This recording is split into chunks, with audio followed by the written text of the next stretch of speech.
Now, when we're busy and eating on the run, it's often this one question of the Wellculator that is probably the most difficult, because we should be adding a lot more color into our diet in the form of fresh fruits and salads and vegetables. But they're not always that quick and easy to prepare, or so we think.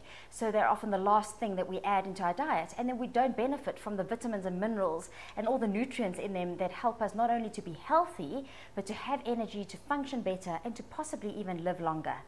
So the one thing I always try and do is when I have a salad, either for lunch or if I'm throwing a salad together at dinner, is to make it appetizing and appealing. So many men and guys that I know aren't interested in salads because they just think it's about tomato, onion and lettuce. So when you're making a salad, in order for it to be what I call a sassy, sexy salad, is it's got to have 7 ingredients. So at least 7 different types of ingredients. That means that you include some color and texture and tastes and some variety, which should make the salad a whole lot more appetizing. These are a selection of ingredients that I often keep in my fridge and close at hand. When they're there, it's so much easier to grab and toss it into your salad and then make a really awesome dish. So when you're making a super sexy, sassy salad, is to think of color and variety in terms of textures and tastes and shapes and sizes. So for instance, fresh herbs. Here we have coriander. There are countless others that you can look at, and so easily to grow. I grow a couple of herbs on my patio in a few pots.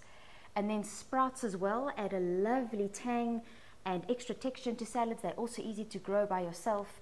Then crudités, you can buy them pre-prepared or do them yourself.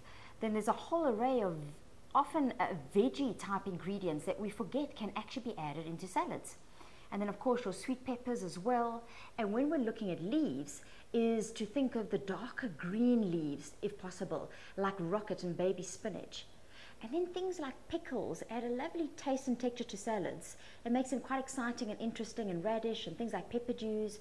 And if you don't have fresh, then you can also consider tins like tinned mushrooms, and then spring onions and all the beautiful flavors that come from that. So far we have one ingredient, the lettuce leaves.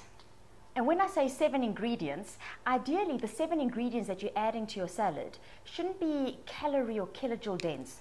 So cheese, croutons or bacon bits or feta wouldn't count. Those 7 ingredients should come from the colorful group. So they should be some kind of vegetable or salad.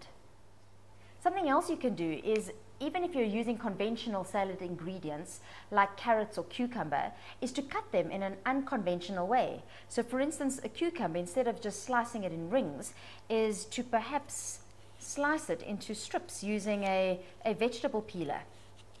This is quite a different way to add cucumber into a salad, or carrots. You can now take these strips and almost turn them into rounds and then place them inside the salad. Remember, when we eat mostly with our eyes. So if something looks attractive and interesting, you're more inclined to want to eat it. So there we have it. A sassy, sexy salad made with at least 7 different ingredients. Now don't go and bomb the salad out by drowning it in a high oil dressing.